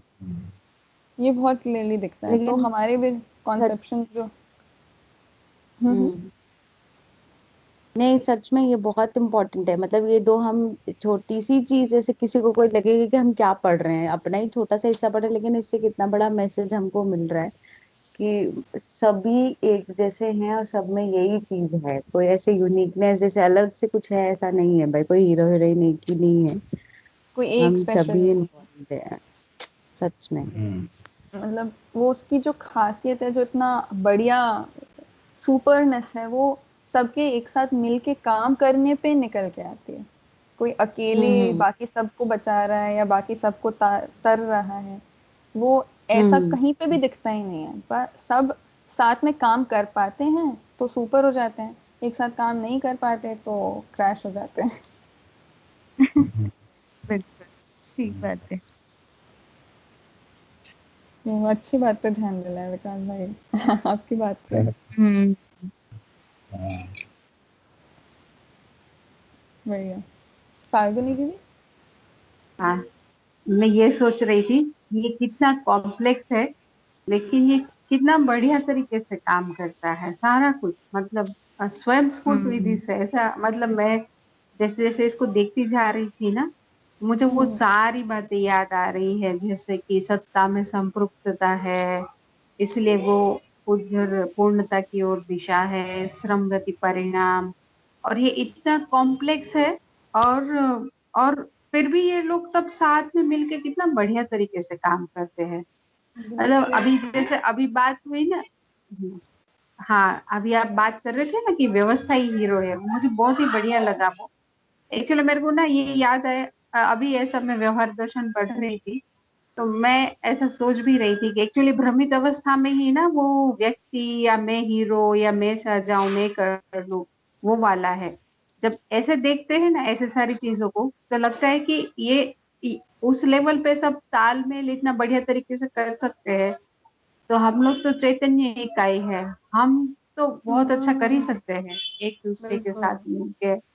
और वो पूरकता उपयोगिता, अभी पूरकता उपयोगिता मुझे मैंने ठीक से समझा नहीं है, पर इसको देखते देखते ही मुझे आ रहा था ऐसा ध्यान में कि ये सब मतलब ऐसा नहीं है कि एक ने कुछ विशेष काम कर दिया, जैसे यहाँ से वहां गया, वहां से उधर गया, फिर ये सारा मशीन वो बाद में लास्ट में चलने लगा, तो सब एक दूसरे के साथ मिलके कर रहे हैं, तो मुझे बहुत बढ़िया लगा। मतलब मैं इतना आश्चर्य, जब भी ये हमारे सेशन होते हैं ना, ये तीसरा है, मैं हमेशा आश्चर्यचकित रह जाती हूँ देख देख के ही, और सोच सोच के कि कितना बढ़िया है, मतलब प्रकृति में कितना सुंदर तरीके से करता है, मतलब काम चल रहा है। और दूसरा, मुझे जिन्होंने ये बनाया ना, वो मानव के लिए भी मुझे बहुत लगता है कि मतलब मेरे को इस पे श्रद्धा बैठती है कि मानव सब कुछ समझ सकता है। नहीं अगर ये बिल्कुल। इतना समझ सकता है तो दर्शन को तो समझ ही सकते हैं वही तो। ऐसा लगता है मुझे। ये सोचो क्या क्या नहीं लगा होगा, ये देखने लायक चीजें नहीं, ये माइक्रोस्कोप से भी नहीं दिखता, फिर भी उन्होंने चित्रित कर लिया और वीडियो पे बना दी और एक एक व्यक्ति के पास अवेलेबल करा दी। तो सही बहुत बात। बढ़िया लगा मुझे। बिल्कुल। ये मतलब हमने इसी को देख के ना बार बार ना नियंत्रण, वैसे जब मैं शिविर में शुरू शुरू में जो शिविर करती थी ना, तो नियम नियंत्रण संतुलन में बहुत ज्यादा डिफरेंस ऐसे स्पष्ट ही नहीं हो पाता था कि अच्छा सेम सेम तो साउंड कर रहा है, लेकिन फिर वापस स्कूल जाके शिविर खत्म होता था, वापस स्कूल जाके कभी पढ़ना होता था तो लगता था अच्छा ये शायद ये नियंत्रण है ना इस लेवल का। जैसे फिजिक्स को पढ़ते थे तो नियम काफी समझ में आता है कि बेसिकली वो एक निश्चित आचरण है, वैसा का वैसे हमेशा करेगा।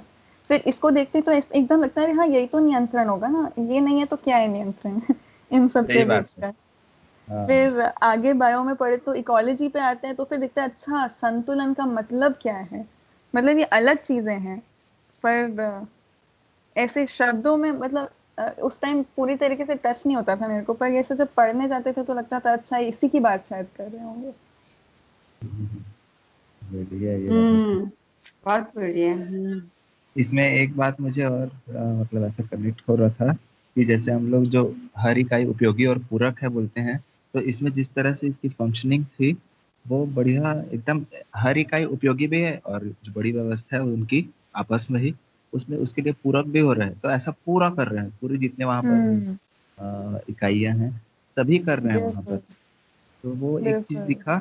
और मतलब ये व्यवस्था जो है बोलते हैं व्यवस्था में है करके, वो व्यवस्था दिखी यहाँ पर जो नियंत्रण वाला पार्ट है वो मतलब यहाँ पर का नियंत्रण एक अलग हुआ, और एक जो मानव डिसीजन पूर्वक जो नियंत्रण करता है, तो जो व्यवस्था बनी हुई है उसको डिस्टर्ब करने का निर्णय मानव अपने इमेजिनेशन से करता है। वो चीज भी मतलब समझ में आया कि व्यवस्था बनी हुई है, अगर इसको हम समझते हैं तो नियंत्रण को भी अच्छे से और समझ पाएंगे सभी लोग। बिल्कुल क्योंकि सही बात है एक्चुअली। हाँ कि ये हम देखते हैं तो दिखता है कि यार ये व्यवस्था तो ऑलरेडी है। और इसका इसको और इम्पोर्टेंस कुछ नहीं समझ में बढ़ाना। आता है। हाँ मतलब हमको हमारे शरीर में इतनी सारे काम, इतनी मेहनत से इतने सारे लोग लगे हैं, मतलब जो सेल्स हैं वो, और चीजें। जो पार्टिकल्स हैं जो भी हैं अंदर, वो कितना मेहनत कर रहे हैं, मतलब वो सब। और हमको पता ही नहीं रहता है इन सब चीजों के बारे में। हम लोग सिर्फ ऐसा सोच रहे हैं कि एक बड़ा सा कोई चीज है, शरीर है, बस उसमें खाना पीना है, ऐसे टाइप का हम सोच के चलते हैं। और जो नियंत्रण वाला पार्ट है उस पर हम ध्यान भी नहीं देते। और जब एक एक हम्म चीज के बारे में पता चलेगा कि हमारे शरीर की फंक्शनिंग क्या है, कैसे काम कर रही है, तो उसका इम्पोर्टेंस समझ में आता है कि कितना कॉम्प्लिकेशन है और कितनी व्यवस्था बनी हुई है उसके बावजूद। तो फिर शरीर सही की बात। उपयोगिता भी समझ में आती है। और फिर उससे फिर उसी रिस्पेक्ट से फिर हम ट्रीट भी करेंगे। हाँ मतलब हाँ बिल्कुल। वरना कई बार हम उसे टेकन फॉर ग्रांटेड करते हैं ना, चाहे अपने शरीर की बात हो चाहे अपने वातावरण की बात हो। जब उसकी व्यवस्था देख पाते हैं तो फिर उसको, उसकी महिमा समझ पाते हैं, फिर उसे उतना लाइटली नहीं लेंगे हम शायद। हाँ हाँ बिल्कुल। और क्योंकि उसके पहले हमको पता नहीं होता उसके बारे हाँ। में, तो फिर हम उतना महत्व हम्म। भी नहीं देते उस चीज को। जैसे एक हम्म एग्जांपल लें, जैसे घर मम्मी घर में खाना बनाती है, और हाँ खाना बनाती है, हम खा लेते हैं, हम सो जाते हैं। पर जब हमको ध्यान देते हैं कि अच्छा खाना बनाती है, उसके लिए पूरा सब्जी काटना पड़ता है, एक एक चावल चुनना पड़ता है, पूरा काम करना पड़ता है, तब हम उस खाने को फिर उसके महत्व को समझ पाते हैं और मम्मी के भी महत्व को समझ पाते हैं। हम्म तो वो प्रक्रिया जब तक हमको समझ में नहीं आती, तब तक हम इस चीज का महत्व भी नहीं समझ पाते। ऐसा इस वीडियो से फिर समझ में आ रहा है अभी कि कितना जरूरी होता है प्रक्रिया को समझना एक एक चीज की। बिल्कुल। पर इससे एक और भी ध्यान जा रहा था कि हाँ हम ऐसे दुनिया में तो हजारों प्रक्रिया चल रही हैं, तो क्या हर एक चीज, हर एक व्यवस्था को की महिमा को और उसकी मतलब जो उसकी जो वैल्यू है उसको रिस्पेक्ट करने के लिए कि हम हमें हर एक को इसी डिटेल में देखना पड़ेगा? तो ऐसा लगता है कि वो भी बहुत संभव तो नहीं है, बहुत सहज नहीं हाँ है कि हर एक व्यक्ति हर एक प्रक्रिया को देखे उसे रिस्पेक्ट करने के लिए और उसकी महिमा को हाँ समझने के लिए।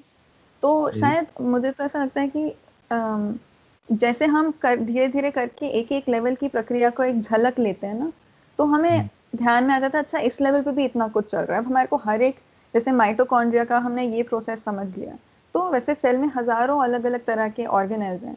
हम ऐसा अनुमान लगा सकते हैं कि अरे इन सभी में ना ऐसी बहुत कॉम्प्लिकेटेड चीजें चल रही हैं। अब उन सबका हम्म, एक एक को डिटेल में देखने की हम सबको जरूरत नहीं सही बात है है ना, बिल्कुल। एक आइडिया लग जाता है कम से कम। हम्म। हम्म। और सही है। इसी आधार पे हम उस, और इसी इसी मतलब सेल्स के उसमें ही क्या बोलेंगे इसको, इसको समझने के दौरान ही हम, ये तो सेल्स के उसको हम समझ रहे हैं कि प्रक्रियाएं और जो कॉम्प्लिकेशंस है, अब सबको हम्म समझने की जरूरत नहीं है, क्योंकि इसी लेवल का, और हो सकता है इससे भी डिफिकल्ट लेवल का काम चल रहा होगा सेल्स में। और इसी को बेस मानते हुए हम जो बाहर की व्यवस्था है, मतलब दुनिया में जो व्यवस्था चल रही है, उसमें भी हमको एक एक चीज को समझने की जरूरत नहीं है, क्योंकि व्यवस्था है। तो उस आधार पे फिर उसको हम ऐसे ट्रीट कर सकते हैं। ऐसा नहीं कि राइट अगर मुझे एक एक चीज को समझूंगा, एक एक चीज का परत दर परत उसको समझूंगा, तभी मैं उसकी इज्जत करूंगा, तभी उसके इम्पोर्टेंस को समझूंगा। राइट ऐसा नहीं, हम इस एक व्यवस्था के आधार पे पूरा बड़ा जो पिक्चर है उसको समझ सकते हैं। राइट। मतलब एक्चुअली एक एक चीज को समझना है, हम ये भी कहते हैं एक लेवल पे कि ना हर मानव हर एक चीज समझ सकता है। तो पर हाँ फिर हाँ ये भी क्वेश्चन आता है कि समझने की बिंदु क्या है। तो इसको हाँ। हम डिटेल में देखते हैं तो समझ में आता है समझने की बिंदु नियम नियंत्रण ही है। इस लेवल पे तो क्या है, नियंत्रण तक ही है। पर इसको इतना डिटेल में खोल के हम देखेंगे तो नियम और नियंत्रण को समझेंगे। तो एक बार नियम नियंत्रण को समझ गए तो हर जगह पे नियम नियंत्रण को पहचान पाएंगे, है ना, उसको जान के, उसको मान हम्म, के यानी स्वीकार के, अब उसको पहचान पाएंगे हर जगह पे चाहे वो कहीं पे भी हो। हम्म, बिल्कुल बिल्कुल। अब हाँ हमारे मतलब, को एक हम्म। एक जगह पे देखने की जरूरत नहीं हाँ। पहचानने के लिए। हाँ हाँ। हम्म। तो हाँ। हम्म। जो जहाँ पे आधार जरूरत वस्तु, पड़ेगी। हाँ हम्म हाँ, मतलब कि जो आधार है इसमें, जो मेन जो रोल, जैसे एक मूवी चली और उसमें मूवी में सबसे मेन चीज क्या था ऐसे करके हम पूछेंगे, तो जो हम्म एक शॉर्ट स्टोरी बताते हैं, वैसे ही जो भी व्यवस्था बनी हुई है उसका मेन है नियम और नियंत्रण एक तरह से। हम्म तो वो एक चीज समझ में आती है कि हाँ यही तो है सब जगह, नियम नियंत्रण संतुलन। तो वो अगर हमको समझ में आता है तो उससे फिर हम व्यवस्था के लिए फिर कार्य कर सकते हैं, व्यवस्था में भागीदारी कर पाएंगे। है ना, ऐसा ही कुछ है ना। बिल्कुल मुझे बिल्कुल तो यही समझ में आ रहा है, नियम नियंत्रण। बिल्कुल। मतलब इधर हम केवल नियंत्रण तक, क्योंकि प्राणावस्था है तो उधर केवल नियंत्रण तक ही है। इससे फिर प्राणावस्था की इकाई को देखेंगे, फिर संतुलन भी दिख पाएगा। फिर एक दो जगह पे तीन चार जितने भी लगे, उधर संतुलन को अगर हम डिटेल में देख के समझ पाए तो फिर अब हर जगह संतुलन को पहचान पाएंगे। जहाँ पे भी ध्यान देंगे वहाँ पहचान पाएंगे। जैसे अगर आप मम्मी के खाने पकाने को अप्रिशिएट कर पाते हैं तो फिर धीरे धीरे जाएगा, अच्छा केवल खाना थोड़ी ना पकाती है मम्मी, तो इतने सारे काम करती हैं। तो हर एक चीज को कि एक एक डिटेल को देखे बिना भी आप समझ पाओगे, अच्छा मम्मी जो घर को जितना मेंटेन करती हैं वो सारे में कितना काम जाता है और कितना ध्यान जाता है उनका। तो पूरी व्यवस्था को आप उधर अप्रिशिएट कर पाएंगे। तो बिल्कुल। हाँ, एसेंशियली हम व्यवस्था को ही समझ रहे हैं। हम्म। नियम नियंत्रण संतुलन, फिर उसके बाद मानव के रेल्म में आता है न्याय धर्म सत्य। इधर तक संतुलन तक आ जाएंगे, फिर मानव के बीच में व्यवस्था का सबसे मिनिमम स्वरूप न्याय के लेवल पे होगा, फिर धर्म के, फिर सत्य के। कितना बढ़िया है ये वाला, कितना अच्छा कनेक्ट हो रहा है। सुंदर। अमेजिंग चीज है। बहुत बढ़िया। सही बात। ठीक है, तो अभी हमारे पास है 15 मिनट और, तो हम आगे का भी हाँ थोड़ा देख सकते हैं। पिछली बार अगली बार वो रिवाइज भी हो जाएगा। हाँ बिल्कुल। हाँ। तो इधर मेनली काम थोड़ा सा तो ये इन्फॉर्मेशन वाला पार्ट था कि एटीपी एडीपी क्या होता है, एनर्जी कैसे पहुंचती है, ये स्पेसिफिक क्वेश्चन। हम्म। लेकिन ये सारे अभी जो मेटाबॉलिज्म वाला जो सेक्शन है, इसमें मेनली यही दिखाना चाहती हूँ कि ये वीडियोस इतने अच्छे अच्छे अवेलेबल हैं। इससे एक तरीके से ना एकदम चित्रण में बहुत इजीली अब्जॉर्ब हो जाता है उसका पूरा नियंत्रण वाला एस्पेक्ट, कैसे है व्यवस्था। तो चाहे एटीपी एडीपी बाद में भूल भी जाए, ये मेन चीज़ तो ध्यान में रहेगी फॉर श्योर, कि कितना सुंदर तरीके से ये नियंत्रित है। हाँ। बिल्कुल। तो अगला देखते हैं।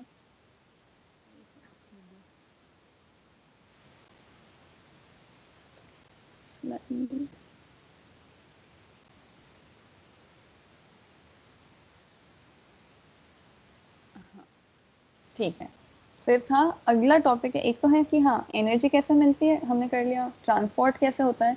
अब ये सेल के अंदर चल रहा था, लेकिन अब इतने सारे सेल्स और टिश्यूज मिलके पूरा शरीर जो है वो एक साथ नियंत्रित कैसे रहता है, वो एक साथ कोऑर्डिनेटेड कैसे रहता है। यानी एक सेल में जो चल रहा है दूसरे सेल में और टिश्यू में ऑर्गन्स में कैसे एक नियंत्रण बने रहता है, उसका तरीका क्या है। उसके दो तरीके एक्चुअली। उसमें पहले केमिकल्स कंट्रोल करते हैं, इन केमिकल्स का नाम होता है हॉर्मोन्स। और दूसरा तरीका होता है जो न्यूरल, हमारा जो नर्वस सिस्टम है वो इलेक्ट्रिकल तरीके से कंट्रोल करता है। तो केमिकल से भी पूरा नियंत्रित रहता है पूरा शरीर, और इलेक्ट्रिसिटी से भी नियंत्रित रहता है। दो मेन तरीके रहते हैं। तो हम पहले देखते हैं हार्मोनल कोऑर्डिनेशन को। कोऑर्डिनेशन यानी नियंत्रण ही कहते हैं बेसिकली कोऑर्डिनेशन को, कि शरीर के अलग अलग अंग प्रत्यंग जो हैं वो एक दूसरे के साथ कोऑर्डिनेटेड कैसे काम करते हैं।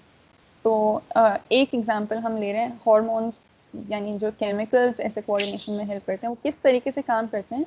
उसका एक एग्जांपल है इंसुलिन नामक एक हार्मोन। हम सब ने सुना होगा क्योंकि डायबिटीज में काफ़ी रेलेवेंट है।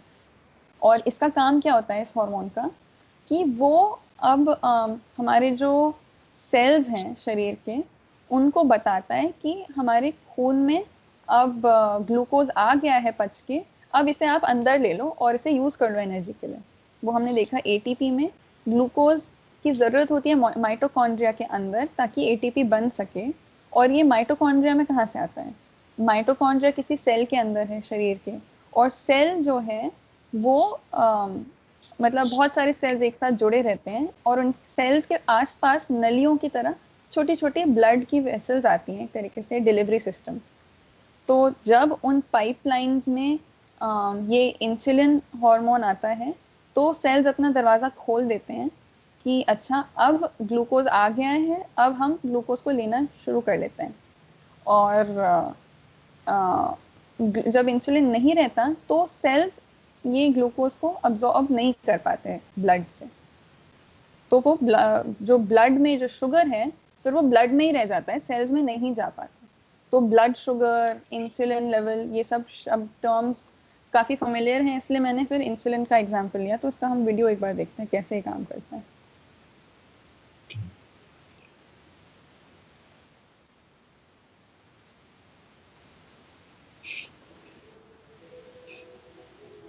Hi, this is Mark from the MSOE Center for Biomolecular Modeling. The following animation will show the molecular mechanism whereby insulin triggers the uptake of ये glucose from your मॉलिक्यूल का bloodstream. Shape है insulin के। Soon after a meal, the digestive system begins to break down the food you have eaten. The carbohydrates in this food are broken down into a simple sugar called glucose. As this glucose is absorbed from your digestive system into your bloodstream, your blood sugar levels increase. Your circulatory system then carries the glucose to muscle cells throughout your body, where it is used to generate energy.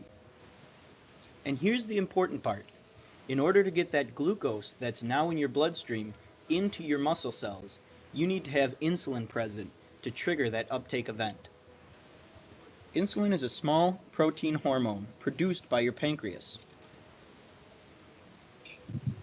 As the concentration of glucose in your bloodstream rises, your pancreas senses this increase and is stimulated to release insulin into the bloodstream. The newly released insulin plays a key role in regulating the concentration of glucose in your blood, a process known as glucose homeostasis. The insulin that is now released into your bloodstream binds to the extracellular domain of receptor proteins found on the surface of liver, muscle, and fat cells. This binding triggers the autophosphorylation of the intracellular domains, which, in turn, phosphorylate a specific substrate signaling protein. This protein then phosphorylates other downhill signaling proteins, leading to an amplification of the signal at each step. This overall signaling process is known as a signal transduction cascade. One important consequence of this signal cascade is the movement of glucose transport proteins, called GLUTs, towards the cell surface. As these storage vesicles fuse with the cell membrane, the number of GLUTs present on the surface of the cells increase, allowing the glucose to enter the cell. As a result, the glucose concentration in the bloodstream decreases. The glucose is now inside the cell, where it can be metabolized to generate the energy in the form of ATP that is needed in all of your cells. And that is how insulin helps the sugar you eat turn into the muscle that you use. तो एक और बार देखते हैं इसे बिना audio के। तो insulin एक मॉलिक्यूल है, जैसे बाकी सारी चीज़ें भी मॉलिक्यूल्स थी, तो वो भी कार्बन के बहुत सारे चेन से मिलके एक तरीके का स्ट्रक्चर बनाता है। तो वो था वो इंसुलिन दिखता कैसा है, उसका डायग्राम था वो।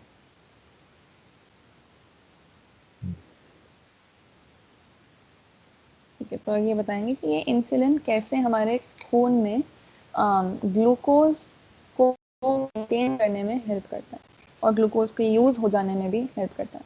तो जब हम खाना खाते हैं, स्पेशली यानी जब हम खाने में अधिकतर हमारे कार्बोहाइड्रेट्स रहते हैं, जैसे कि कुछ भी हम खाना खाते हैं उसमें हमने तो सुना ही कि कितना प्रोटीन है, कितना कार्बोहाइड्रेट है, कितना फैट है, वगैरह वगैरह।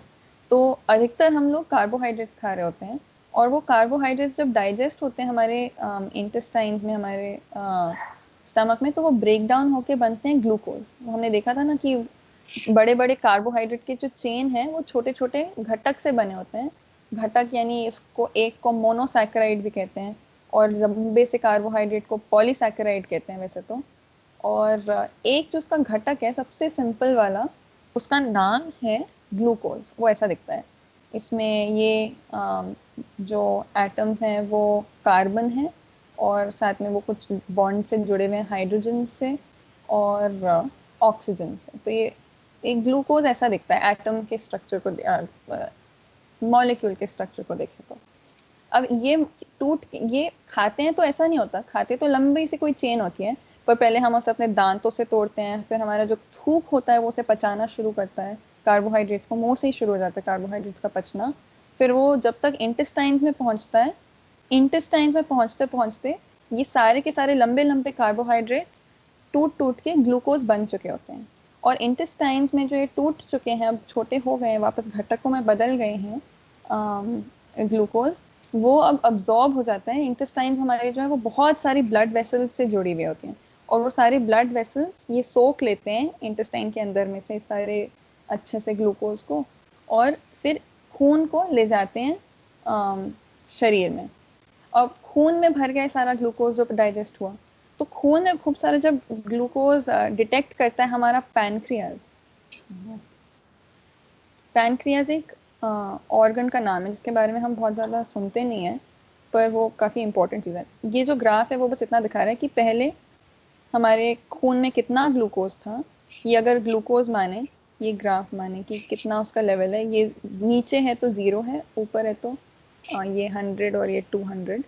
तो ग्लूकोज कुछ कम ही था, खाना खाने से पहले कम होता है, धीरे कमज़ोरी होने लगती है, मतलब एकदम जब भूख लगती है तो बहुत कम होता है, फिर सडनली जब हम खाना खाते हैं वो पच जाता है, तो जब खून में जाता है तो सडनली उसका लेवल राइज करता है, खूब सारा खून में अब ग्लूकोज भर जाता है, खून बना रहता है। और इसको जब वो डिटेक्ट करती हैं, देखिए अभी आएगा, तो हमारे अब ये ग्लूकोज जो है वो तो बॉडी के एक एक सेल में जाने की ज़रूरत है, चाहे वो मसल के सेल्स हों चाहे कहीं के भी सेल्स हों, हर एक सेल को बॉडी के ग्लूकोज की ज़रूरत होती है। तो उन सेल्स में जाने के लिए, उन सेल्स में पहुंचाने के लिए क्या मैकेनिज्म होता है, उसके लिए ये इंसुलिन ज़रूरी होता है।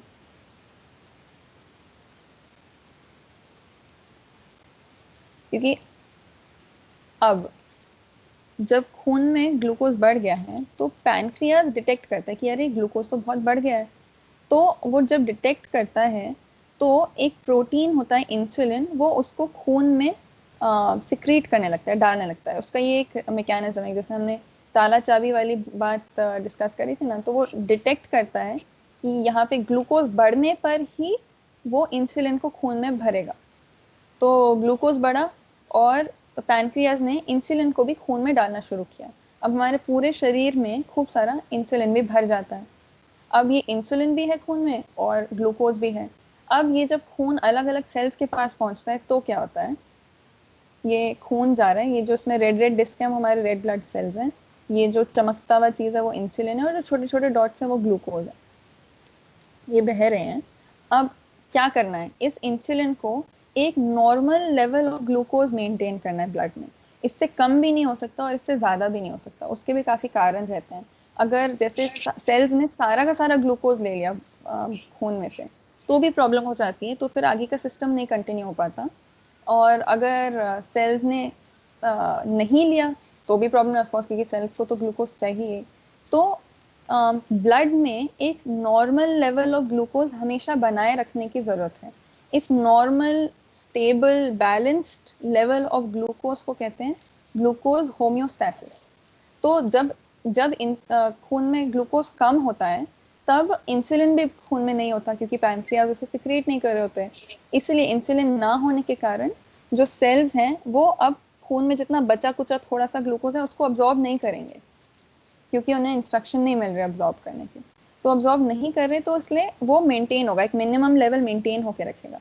वरना अगर वो मेंटेन नहीं होता तो ब्लड खाली हो जाता ग्लूकोज से, तो और मुश्किल हो जाती।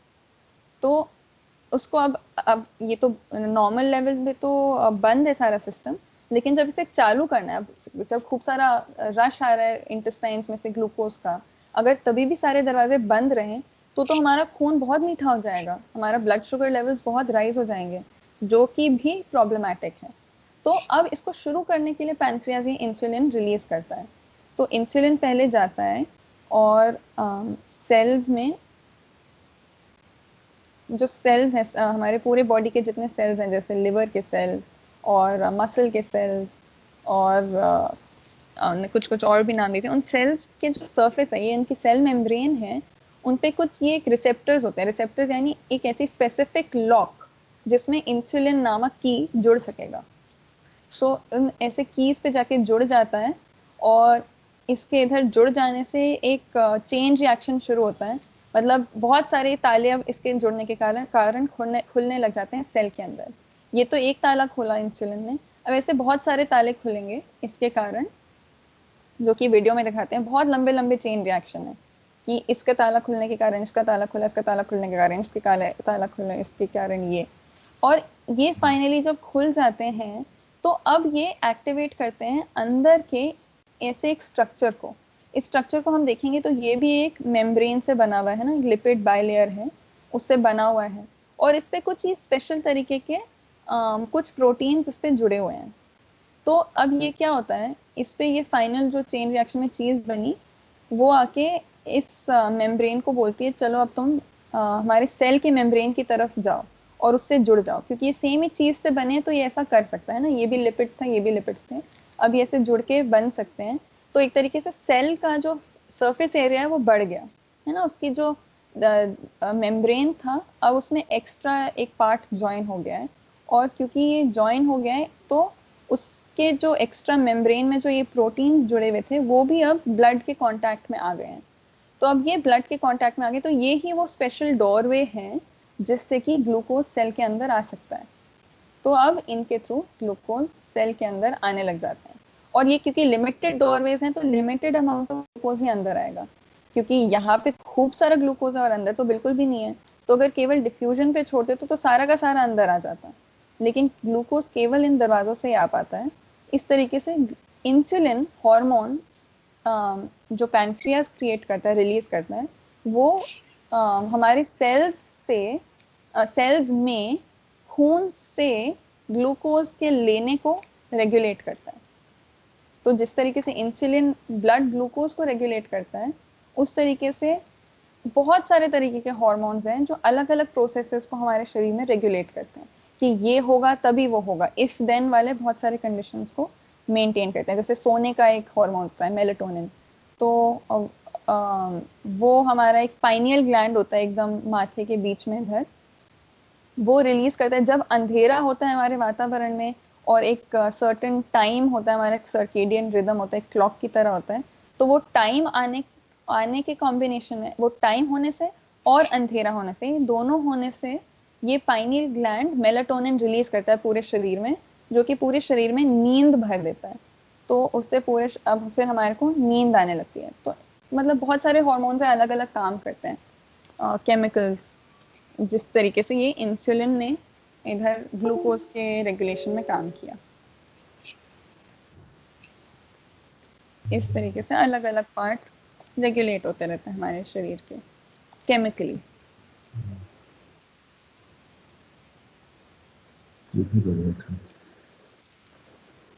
ठीक, तो मतलब कई बार हमें लगता है कि अच्छा हम मतलब इंसुलिन अगर नहीं हो, किसी कारण से हमने कुछ ऐसा किया कि इंसुलिन हैम्पर हो जाए, जो कि डायबिटीज़ में होता है, तो अब हमें लगेगा अरे हमने तो और कुछ, हम तो वही खाना खा रहे हैं, ये सडनली पचना क्यों बंद हो गया, हमारे को एनर्जी क्यों नहीं मिल रही है अब इससे।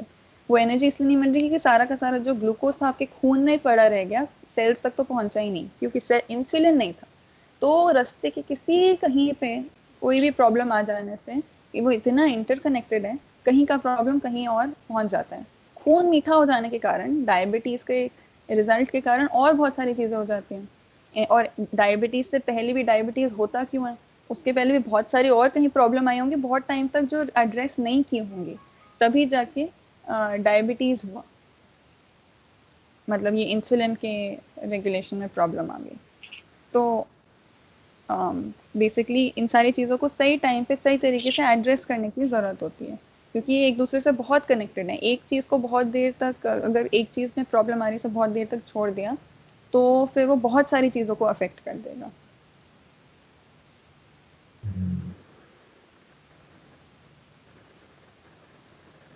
तो ये था केमिकल कोऑर्डिनेशन, और हमारा टाइम भी हो गया। बाकी हम इसे फिर से रिवाइज कर लेंगे अगली बारी मंडे को।